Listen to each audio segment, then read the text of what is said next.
everybody. Look, this is going to be quick because I done spent about 30 minutes in a car trying to find a parking space. Shout out to New York City and their foolishness. You know, sometimes you'll get a ticket, sometimes you won't, but I got to move it because I'm a teacher. I got to get up first thing in the morning. Anyway, okay, so did you watch Donald Trump's joint session of Congress address last night? Don't worry if you didn't, I'm here for it. Yes, I did hear that Roland Martin and others were saying tune out Trump and tune into William Barber's alternative address. And while I understand that we want to make sure we have voices, first of all, I don't like Roland Martin's old turkey neck ass, but that's not the point of this video. And I appreciate William Barber and everything else, but we cannot fool ourselves, even us in the 92%, the 80%, that this shit, we can just tune it out for 4 years. We can't, because we're at the crux of it. Latinos, making comments like you next. No, are we next or were we first? See, we know who it is. And I just don't think pretending like this shit isn't going on when it's directly at us is okay. It's not going to help. Because this motherfucker could have told us we was all going back to slavery. We were all going to be on the chain gang. And we going to be not even sharecroppers, just cropping like slaves. Okay, and see, we wouldn't know. All right, so you got to stay up on stuff. All right. So, he, of course, took his digs like he always does, talking about our country will be woke no more. We've taken CRT out of schools. Bragging about his executive order against that. Donald Trump, first of all, I don't like the way white people have Columbus this word. Woke was designed to stay woke. That means stay alert of things that people are doing, which is why I have to deal with these kind of things. Also, note, in the history of the United States, this is the longest speech ever given to a joint session of Congress. Joint session just means House of Representatives and the Senate all there together. 100 minutes. President's max hour, usually 45 minutes. All right? The ego. So he's bragging about his executive order to take CRT out of school. Now, how the hell is that your major move that you bragging about to us? How you want to take something out of school that wasn't ever in there in the first place? Y'all, critical race theory is a very complex legal theory about the history of race and how it is at the core of all these different laws. And it is like a 600-700 page book. It's thick. Nobody's teaching that. That's why they call it CRT, because race is a buzzword and it's working for the dummies anyway. But the real dummies were the ones in there cheering. Okay, the Republican dummies, while their constituents are pissed off with them and will not be voting them back in, and rest assured they will not, because you're more loyal to him than the people that have put you in there, so much so that you have now decided you're going to shut down town hall meetings with your constituents who put you in place to represent them. Fuck out of here. Anyway, so he also made sure he let us know about him doing another executive order to keep males out of female sports and said from here on out there are only two genders in the United States, male and female. Baby.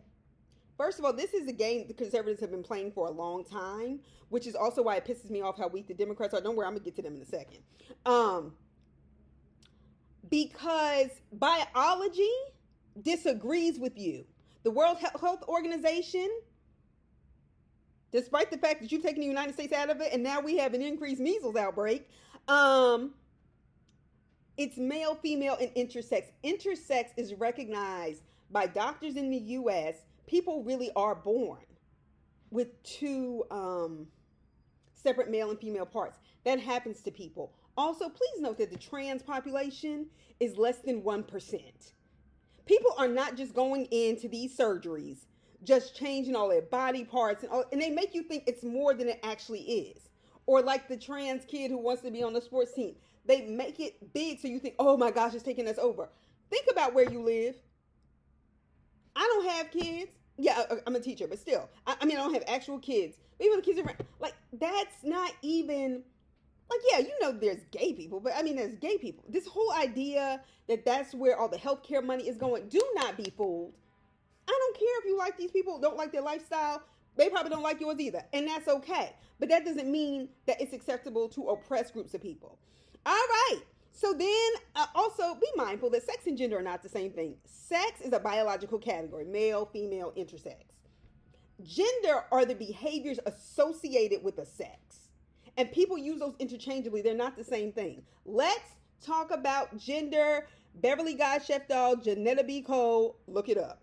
Anyway, so Sylvester Turner, he died at 70. He is a Democrat from Texas. After the joint congressional address last night, he died this morning. He died at 70. He didn't go to the address because he went to the hospital, but he was later released that night. He was tweeting throughout Trump's speech. Nobody is going to tell me that this kind of stuff is not affecting black people's health. Because the first 2 weeks, even as I wasn't listening, just kind of looking at like basic news articles and that stop, just looking at headlines, I know I drank every day, almost every day for 2 weeks after he was inaugurated. And I like margaritas, but I don't drink heavy. So I had to get that stuff out of my refrigerator. But also because it's Ash Wednesday. And I feel like the Spirit of Christ is one that says you are setting the captives free. And we got to work in the body of Christ. And we all know you get punished. You will be abused, mistreated. But you'll get the victory in the end. But the battle is tough. Nevertheless, so I'm not going to be quiet about this stuff. So anyway, I think that I don't have any concrete proof, but there's no way that didn't take an effect on Sylvester Turner's health that night. But nevertheless, God rest his soul. We're praying. I'm praying for the family. I hope you will too, as they deal with their grief, because he was only 70. Like, that's still young. And he had actually taken the congressional seat of Representative Sheila Jackson Lee, who I've talked about before when she died this past July. So it hasn't even been a year yet. And Sheila Jackson Lee was a tour de force in politics. Okay, she is somebody who was always standing up for black people, always fighting so people could have these social programs necessary for them to survive. And he took her seat. And now, less than a year after her death, he's dead.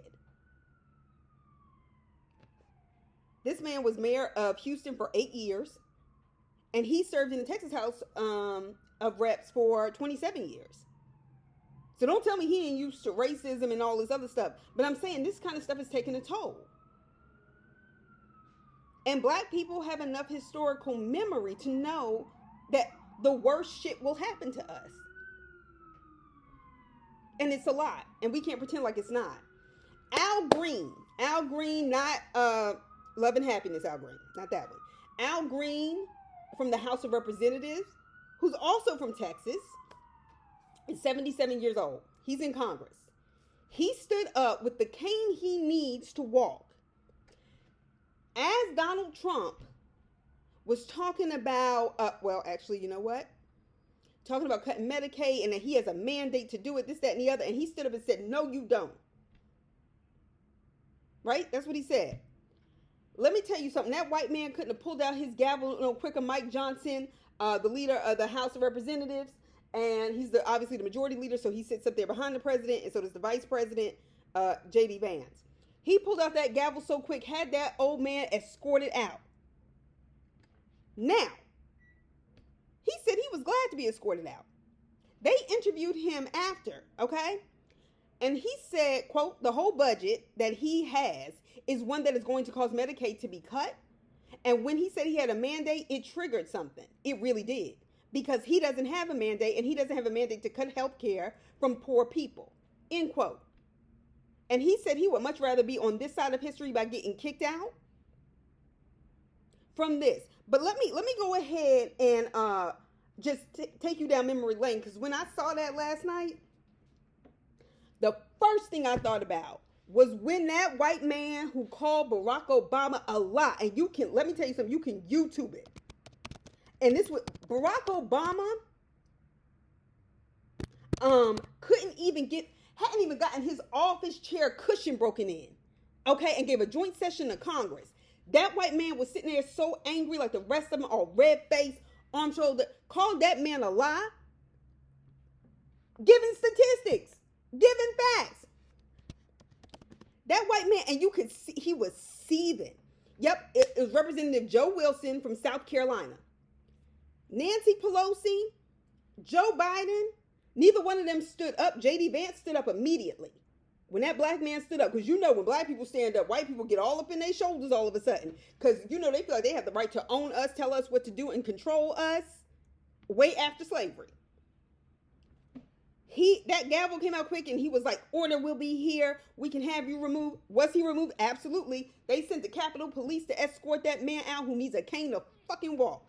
And you have the Republicans in there clapping and screaming, singing, na, na, na, na, na, na, na, na, hey, hey, hey, goodbye. That kind of shit. And that kind of shit, when white people enjoy seeing black people degraded like that, that shit did not happen to Joe Wilson in South Carolina. Nancy Pelosi should have put his ass out. He screamed. Everybody clapped when he did that and disrespected him. And literally, you can hear all of Congress. So you know it was Democrats too. Ooh, ooh. And that kind of shit will make you feel bad. I can't explain how Obama felt. But what I'm saying is Nancy Pelosi and all them who half dead and need to get the fuck out, but she was in her prime then, didn't say a goddamn thing. You want to know why? And neither did Joe Biden. They sat there in the culture of whiteness like, well, you know, what did you expect? Black people get disrespected. Fuck out of here. And you see how quick they stood up for theirs and these weak ass Democrats in there? First of all, at the point in which that 77-year-old man was standing up for people and got put out, every fucking Democrat in that party should have gotten their ass up and walked out behind him in a statement.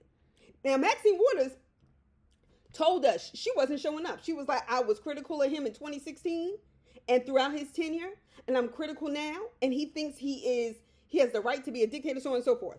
So she didn't show up. Now, that would have been powerful. If only half of Congress, and that means the Democrats from the House and the Senate, would not have come, and trust me, a son of a bitch who likes attention like that would have been, he would have been hot, baby.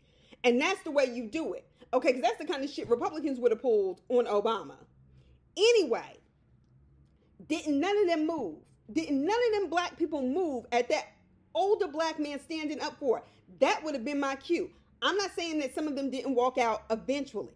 So you had the Jasmine Crockett's and maybe about 5 or 6 other Democrats who walked out, and they have shirts like, you know, this won't be a tyranny on the back and stuff like that. But the real boss move would have been to get up when that man got put out. And Hakeem Jeffries' bitch ass, we already know. I don't care what kind of press conference he gives critiquing what Trump does. You told us you don't have any leverage because you weak and unwilling to fight. And I don't give a shit about old tight ass face James Carville and his racist ass who was working for, he works for Clinton, so we should care. I don't give a fuck. It's the economy, stupid. The Democratic Party should just play possum for the next 4 years. Are you crazy? And y'all listening to this crazy man? Google James Carville and see if he don't even look crazy. Anyway, so you had at the least, let's just hear me, at the least, there were 62 members, well, 61. There are currently 62 members of the Black Congressional Caucus. All right, minus 1 because Maxine Waters told y'all she wasn't coming. All of y'all, okay, so let's just take the Democratic Party out of it. The 62 people part of the Congressional Black Caucus just sitting there and watching that 77-year-old black man who's been fighting all these years get kicked out, degraded, and then, what do you call it? When, taunted on his way out by all those low-down, dirty sons of bitches on the other side. And y'all didn't go out and have his back. Y'all some weak motherfuckers. We got to vote all these motherfuckers out. Just like them Southern Republicans that voted them in. We need to at least have new fucking people that we vote in the party. All of us got to do a switcheroo because these motherfuckers too comfortable. All right? So the Democrats don't stand for anything. The people that go the hardest are, as usual, black women. Jasmine Crockett, Maxine Waters, and then AOC. She's not black, but like Latina. I mean, I'm not really impressed with her, but whatever. Anyway, holding up, and then the Democrats sitting there holding up little signs like, you're not going to, don't cut Medicaid, this, that, and the other. That shit was so, like you on a reality show when you refuse to speak to the chick you don't like. I said, they got to be fucking kidding me right now. But they weren't. That's who's representing us up there. Or not representing us, but that's who was in charge. They are some of the most shallow and useless legislators. This man is literally, this is a government takeover. He said last night in his speech that Elon Musk is the head of Doge. Doge is not a fully approved department setup, and he can't be the head of it without a process. So he's going to push back on these federal courts, but he done stacked the Supreme Court. And they are beholden to him. And this is the kind of bullshit I'm talking about. Even if you fight and lose, we got to fight. And I've already made up in my mind that what they're not going to do is have a civil war in this country, and I don't fight for my life. Because I have been in deep depressions all my life and just like, well, let's just let it happen. But we can't do that. We can't do that. And so, you know, even Martin Luther King talked about Rip Van Winkle and how he, you know, in a novel, he slept a long time, but he missed a lot. And he was saying, don't fall asleep during this movement. We've got to keep on pushing. Now, mind you, Martin Luther King was dealing with all kinds of what we now understand as mental health issues because of all the stress and strain, all the FBI asking him to kill himself and everything else. So I don't want to hear corny ass cornballs who need to get out of here anyway.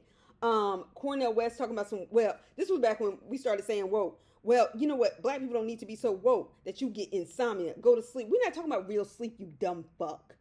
All right? And sometimes we are going to have to lose some sleep if it means being free. But anyway, that's my take. Andrew Cuomo is running for mayor of New York City. So it already seems like there's a little face-off. If there's anything I understand about New York politics that I learned early on, is the primaries are really the election because people out of habit vote for Democrats. So whoever wins the primary is more than likely going to win the election. Now, granted, anything's possible at this point. But like this guy was saying on TikTok, he was like, why does the run for New York City mayor always feel like you have to answer the question, which foot would you rather have cut off? Like, I need both of them. Like, it's not, honestly, Cuomo, excellent governor during COVID. Excellent. And even the people that sued him recently, they dropped. They didn't even try to settle with him for money. He fought that. And that felt like bullshit to me anyway. And it felt like something like Trump was behind it. But you know, it depends on what party you're in and people hold you accountable. But it was when, after he was governor, he was doing all this pro-Israel stuff. He's wearing a pro-Israel pin, and that just means, the Jewish lobby. So that's who I'm a kowtow to, because it's here in New York. What they're doing is wrong. It's colonization. Now, granted, it's not his lane, but hell, it ain't Eric Adams' lane either. It ain't Brad Lander's lane either, and he's pro-Palestinian. But I can see people leveraging that, and that's unfortunate. But nevertheless, just want to give y'all updates on politics. I know it's wearing everybody out. I'll see y'all soon. Bye.